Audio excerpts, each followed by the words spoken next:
বলুন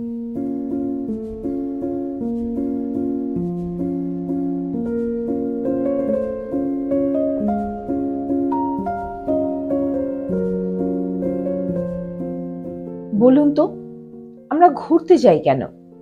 হাওয়া বদল, নাকি মনের ব্যস্ত ঘড়িটায় একটু দম দিয়ে নেই? একটা পাহাড় ডিঙিয়ে আরেকটা পাহাড়ে কি খুঁজি আমরা? ঘুরতে গিয়ে এত কষ্ট করি কেন? ঘাম ঝরানো সেই কষ্টের মধ্যেই কি লুকিয়ে থাকে এক অন্যরকম সুখ? লুনা লগের দরবারে আজ দেব সেই সমস্ত প্রশ্নের উত্তর। বন্ধুরা, আপনারা কি প্রস্তুত? চ্যানেলটি সাবস্ক্রাইব করা না থাকলে কিন্তু এই উত্তরগুলো সব ফুসমন্তর হয়ে যেতে পারে। লুনা লগ কোনো সাধারণ ভ্রমণ কাহিনী নয়, এটি এক চলতি সময়ের গল্প।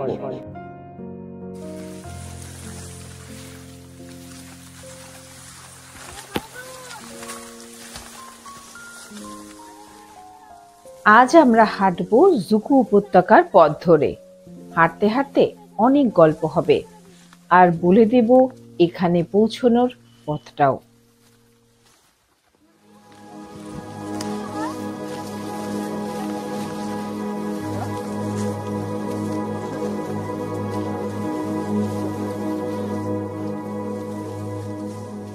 ভারতের উত্তর পূর্ব প্রান্তে নাগাল্যান্ড আর মণিপুর সীমান্তে লুকিয়ে আছে এই স্বপ্নের উপত্যকা জোকু ভ্যালি, যার নামের অর্থ হল কোল্ড ওয়াটার।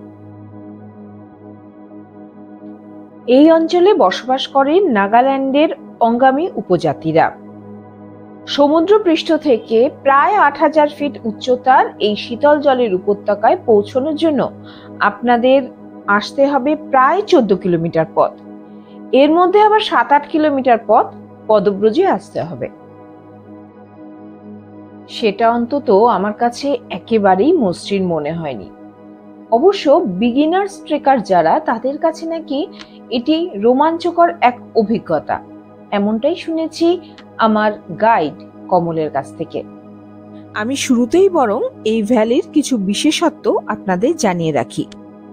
পুরো ভ্যালি জুড়েই আপনারা দেখতে পাবেন এক বিশেষ রকমের ঘাস, আছে ছোট ছোট বাঁশ গাছও। সমস্ত উপত্যকার সৌন্দর্যকে প্রকৃতি যেন নিজের মনের মতো করে সাজিয়েছে। আর এখানেই আপনারা দেখতে পাবেন জুকু লিলি। জুলাই আগস্ট মাসে সেই ফুলে চারিদিক ছেয়ে যায়। এই ভ্যালির মধ্য দিয়েই বয়ে গেছে জুকো আর জাফকো নামে দুটি ছোট পাহাড়ি নদী। স্থানীয়রা একে ঝিরিকে বলেন।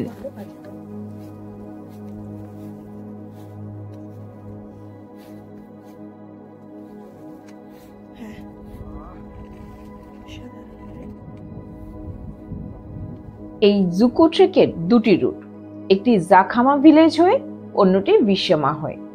আমি বরং জমিয়ে আমাদের গল্পটাই বলি। আমরা গিয়েছিলাম বিশ্বমা ট্রেক রুট ধরে। এই জুকু ট্রেক আমার কাছে অসম্ভব স্মরণীয়। এটা শুধুমাত্র আমার প্রথম ট্রেক বলে নয়, বা একমাত্র ট্রেক বলে নয়, আরো অনেক কারণ রয়েছে। প্রথমত, আমার দলের তরুণ তরুণীরা, ইনক্লুডিং আমাদের গাইড, কাউকে আমি চিনি না, কিন্তু ট্রিপ শেষে তারা আমার স্মৃতির এক ঝাঁক উজ্জ্বল পায়রা হয়ে রইল। দ্বিতীয়ত, এই ট্রিপের মাঝেই ছিল আমার জন্মদিন, আর আমার সঙ্গীরা এই বুড়ি মানুষের জন্মদিনটিকে সত্যি স্পেশাল করে দিয়েছিল তাদের অসম্ভব ভালোবাসা দিয়ে।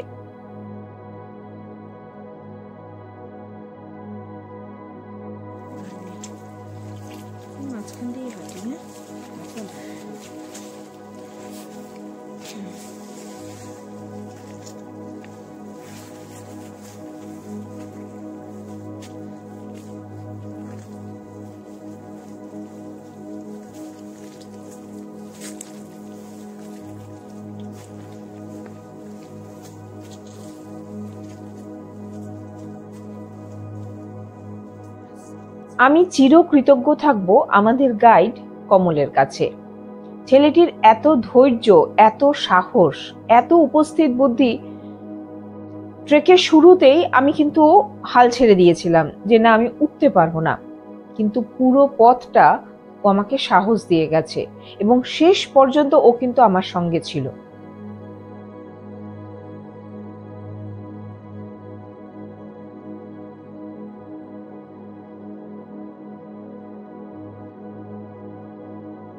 এমনকি ওপরে ওঠার সময় এক জায়গায় ও আমার জন্যই স্লিপ করে গিয়েছিল, কিন্তু দেখলাম অসম্ভব ঠান্ডা মাথায় কমল ধীরে ধীরে উঠে দাঁড়ালো। আর ওই মুহূর্তেও ও আমাকেও ভয় দিচ্ছে, চিন্তা করো না দিদি, আমি উঠছি। আমার থেকে অনেক ছোট, কিন্তু ওর কাছ থেকে জীবনের একটা গুরুত্বপূর্ণ পাঠ পেয়েছি বলতে পারেন। কমলের ফোন নাম্বার স্ক্রিনে আপনাদের জন্য দেওয়া রইল। আসলে ঘুরে বেড়ানোটাই একটা শিক্ষা, কত রকম অভিজ্ঞতা, একদম হাতে কলমে জীবনটাকে বুঝে নেওয়ার একটা পাঠ, এটা অন্তত আমি মনে করি। আপনারা কি সহমত আমার সঙ্গে?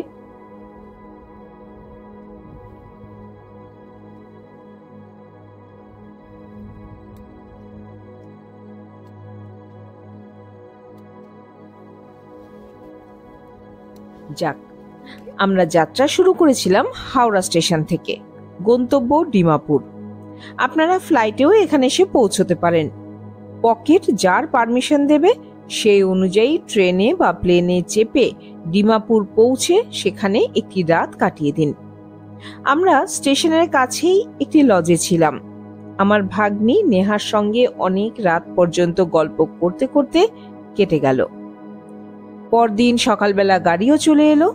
সবাই মিলে চললাম জাখামার উদ্দেশ্যে। মনের মধ্যে এক অজানার হাতছানি তখন। Good morning everyone.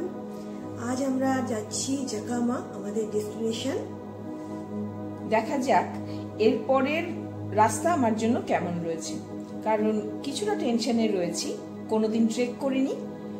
ভাগ্নির দৌলতে চলে এসেছি ট্রেক করতে, কতটা চলতে পারি। We have to do it. একদম একদম চলো।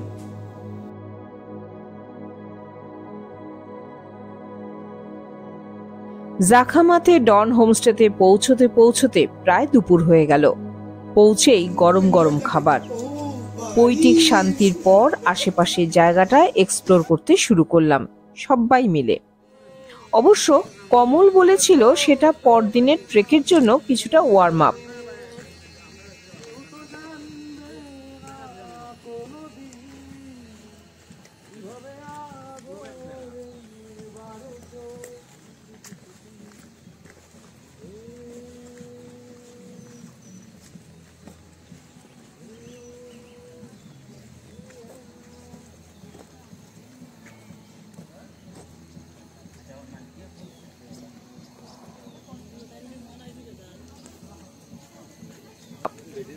সে যাই হোক, আমরা ধীরে ধীরে পায়ে হেঁটে নিলাম নাগা হেরিটেজ ভিলেজটি।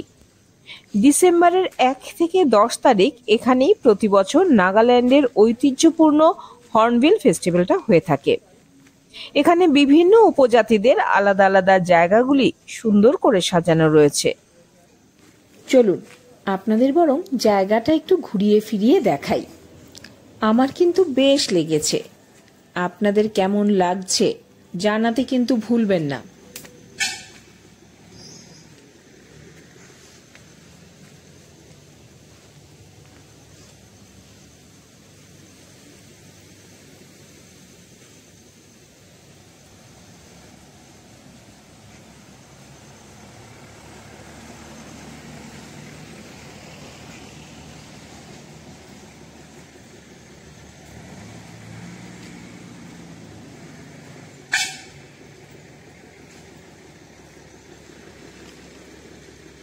নাগা সংস্কৃতির সমস্ত কিছু উপকরণ এখানে সাজানো রয়েছে। উপজাতি অনুযায়ী আলাদা আলাদা জায়গায় তাদের জিনিসগুলি সাজানো রয়েছে। হর্নবিল ফেস্টিভ্যালের সময় এই গ্রাম নাকি জমজমাট হয়ে ওঠে এবং আগে থেকে যদি আপনাদের বুকিং না থাকে তাহলে জায়গা পাওয়াটা একটু রিস্কি হয়ে যেতে পারে। তাই আপনারা যদি ডিসেম্বর মাসের ওই হর্নবিল ফেস্টিভ্যাল দেখতে চান তাহলে বেশ কয়েক মাস আগে থেকেই প্রস্তুতি নিয়ে নেবেন। আর উৎসবের মরশুমে স্বাভাবিকভাবেই খরচটাও বেশ কিছুটা বেড়ে যায়, এমনটাই শুনলাম।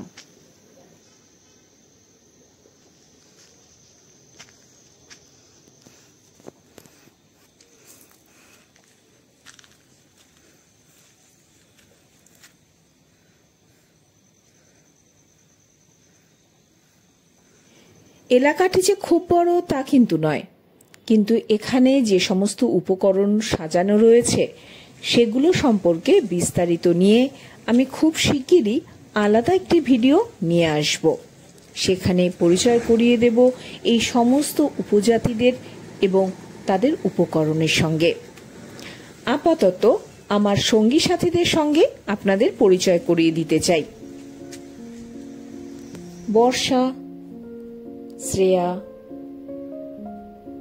গোপাল, তুষার, সৌমা, নেহা, অভিষেক, সবুজ এবং আমাদের লিডার কমল। আরো দু একজন ছিল, কিন্তু তারা দলছুট হয়ে রয়েছে একটু এদিক ওদিক। পরিচয় করিয়ে দেব নিশ্চয়ই পরে। দিনটি ছিল মেঘলা। মেঘের আনাগোনায় মুগ্ধ হয়ে দেখছিলাম মাথার ওপরের সবুজ পাহাড়কে। সেখান থেকে আশেপাশের বেশ কিছু সময় হাঁটলাম, চার্চ দেখলাম, কফি খেলাম, জায়গাটার গন্ধ নিলাম মন ভরে। হোমস্টেতে ফিরে তাড়াতাড়ি ডিনার সারা হয়ে গেল সবার। অসম্ভব সুস্বাদু রান্না আর ততোধিক খিদে, দুয়ে মিলে যা হওয়ার তাই হলো। গৃহকর্তারা হাসি মুখে শুধু খাবার দিয়ে গেলেন। সঙ্গে বসেছিল আমাদের ছোট্ট করে গান বাজনার আসর।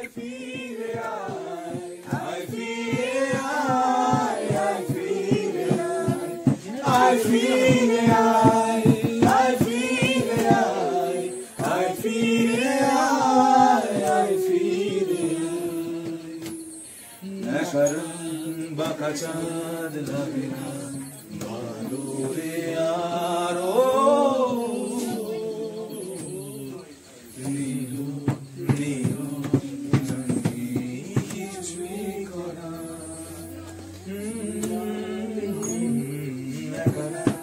বাঁকা চাঁদ লাগে না ভালো রে নীলু নীলু কিছুই করা পড়ছে মনে মুখের আদল ভাঙে ভাঙছে পাহাড় মাঝি রে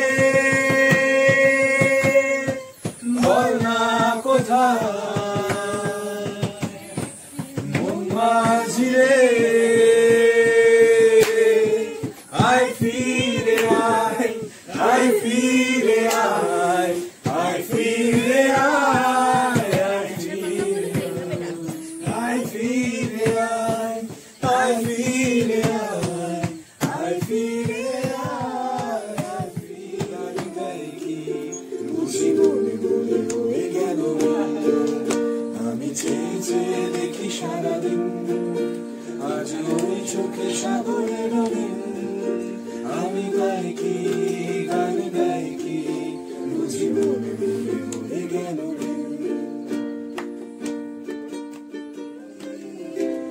যত বলি নাই রাতি মলিন হয়েছে বাতি মুখ পানে যে বলে না ও যে মানে না মানো ও যে মানে না মানো বিধুর বিকল হয়ে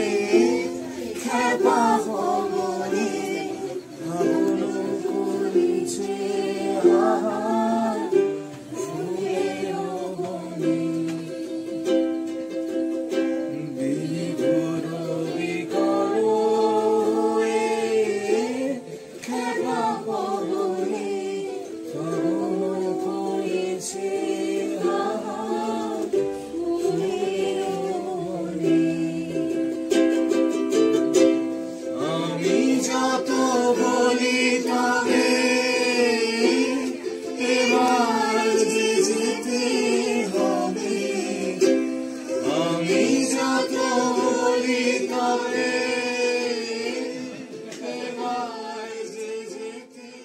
নদী পাইছে বারো মেদিনীপুরে রায় নাসিরান বাঁকুড়ার ওই ফিতা আরে যত্ন করে বাঁধলি মাথায় তাও যে বাঁকা সীতা মেদিনীপুরে রায় নাসিরান বাঁকুড়ার ওই ফিতা আরে যত্ন করে বাঁধলি মাথায় তাও যে বাঁকা সীতা বেশ পারিয়া রাজকুমারী গলায় চন্দ্রহার আরে ধীরে ধীরে রাজকুমারী গলায় চন্দ্রহার ধীরে ধীরে বাইছে তাহার ফুলেরি বাহার ধীরে ধীরে বাইছে তোমার ফুলেরি বাহার জানে কুছ না করলে ডুবলো সনাতন আজ সারা না কাল সারা না পাইছে দর্শন এখানে ছেড়ে বধু মিশাই করোনা ঝিরি ঝিরি বাঁকা নদী বাইছে বারো মাস ঝিরি ঝিরি বাঁকা নদী ট্রেন জার্নি আর ওয়ার্ম আপের ক্লান্তিতে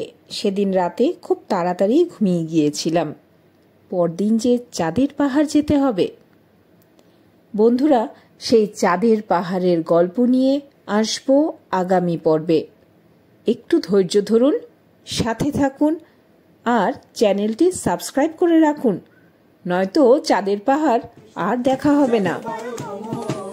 যত পায়ো না তো পায়ো কৃষ্ণ পায়ো নমো হরি